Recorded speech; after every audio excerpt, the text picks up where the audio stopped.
Welcome to Grading 103, brought to you by the Professional Coin Grading Service. In today's class, we'll continue our look at no-grade coins, and we'll discuss 4 more reasons why PCGS cannot assign a normal tradable grade to a coin. These include a Planchet flaw, altered surfaces, scratch or scratches, and environmental damage. All 4 of these categories, PCGS can put the coin into a holder and assign a details grade to the coin. So let's first take a look at a Planchet flaw. Metal impurity or defect in the planchet is known as a Planchet flaw. A very small, unobtrusive Planchet flaw are acceptable. However, large, obvious, or poorly placed or distracting flaws we normally reject. Planchet flaws on certain U.S. colonial coins are expected. On Morgan silver dollars, for example, they may not be. The reasons found are the separation of the surface from the core, and this is usually due to impurities in the metal. They're similar to a peeling lamination, but there's no danger of further damage, mainly in that the surface part that peeled off is often gone. You can also have a crack in the planchet due to impurities or a problem with the annealing process. Something was cooled or heated too quickly. These are frequently found on colonials, early copper coins due to a lot of impurities and poor quality alloys. So here's a colonial coin with a Planchet flaw that's rather obvious. You see a Planchet flaw both on the front and the back of the coin. So this coin would only receive a details grade. We could not assign it a regular grade.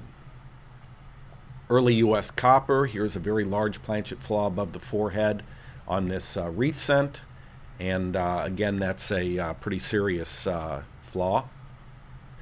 Here's an $8 with a Planchet flaw. Look at the back of Eisenhower's neck. You see a nice chunk out of the planchet, and again, this coin could not be graded normally. Next, we'll look at altered surfaces. This covers anything added to the surface to either improve its appearance or cover marks. Frequent alteration methods include applying dental wax, putty, lacquer, even nose grease, that's sort of known as thumbing.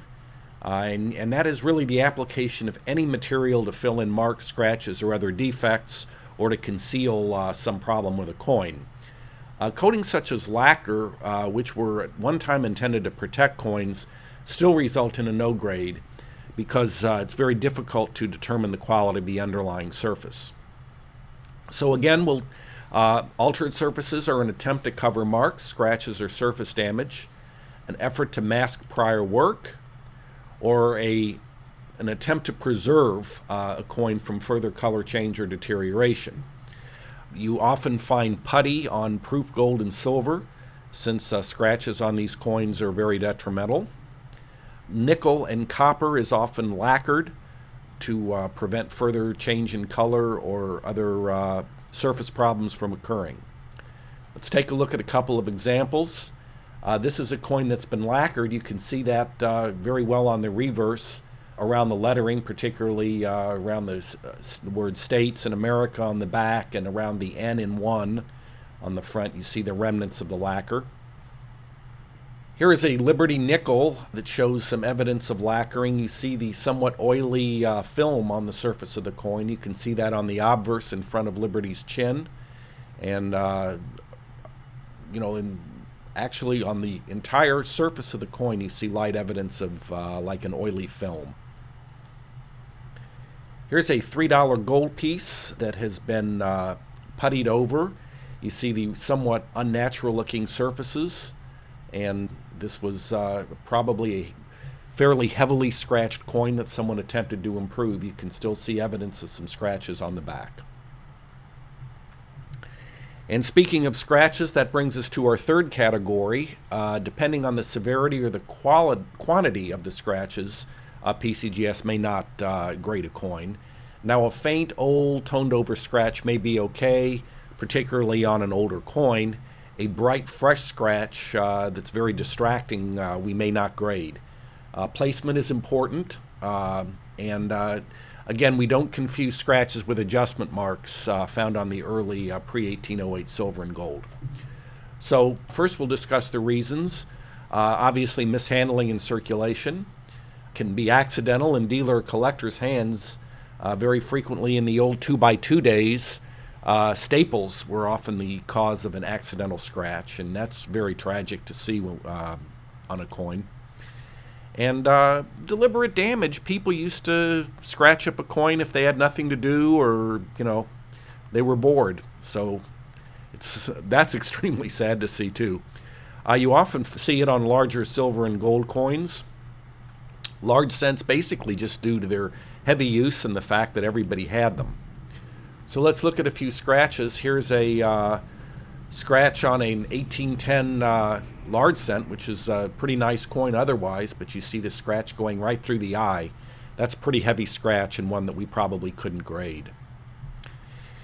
Here's a scratch that really doesn't look very accidental. This is a somewhat deliberate looking scratch on a 1796 coin, and again, it's pretty heavy, and we think this may have just been done on purpose probably quite a long time ago, as this coin would have been a valuable coin many years ago.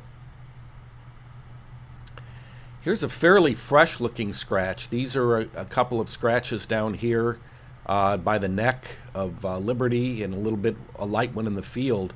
These look like they could be staple scratches coming out of a 2x2, and these hurt to see, like I said. This obverse scratch certainly doesn't look accidental. This looks like a little bit of spare time and someone that just looked like they wanted to damage the coin. The back scratches, however, are adjustment marks. You notice they're parallel and very straight, and there's usually quite a few of them. And these are acceptable. However, the scratches on the obverse behind Liberty's head are not. So take careful note of the difference there. And finally, we'll take a look at environmental damage. That includes corrosion, excessive toning, verdigris. This often occurs due to improper storage of a coin, toning that is excessively dark, unattractive, or heavy, or which burns into the surface may be rejected.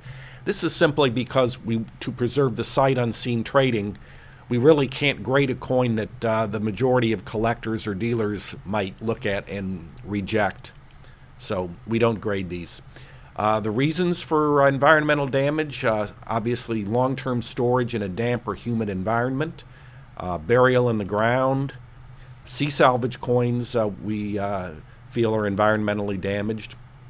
Often found on copper coins due to the fact that copper is very reactive to the atmosphere. Early coins often were buried or have been stored for a long time. So let's look at a few examples. This is a coin that is heavily toned, probably not unnaturally, but this is just a coin that the vast majority of people would reject simply as too unattractive. So we really couldn't grade this coin. Here's another coin which displays excessively splotchy, unattractive toning. And again, we would not grade a coin like this simply because it's too hard to sell. Even if we put a grade of 61 or 62 on this coin, people would feel, very taken advantage of if they purchased this coin sight unseen. So this is rejected. This is another example of some environmental damage on this Lincoln cent. It's a growth or a verdigris. You see it, there's some turquoise color to it and greenish color to it. And once again, this is a coin that just would not trade in the market, and we just can't grade coins like that. This Liberty nickel has likely been buried for a long time and is showing extreme environmental damage. Of course, it's ungradable. It's a bit of a shame as it's a better date. That concludes part 2 of our no grades, and we invite you to come back for part 3, where we will discuss other damage to coins.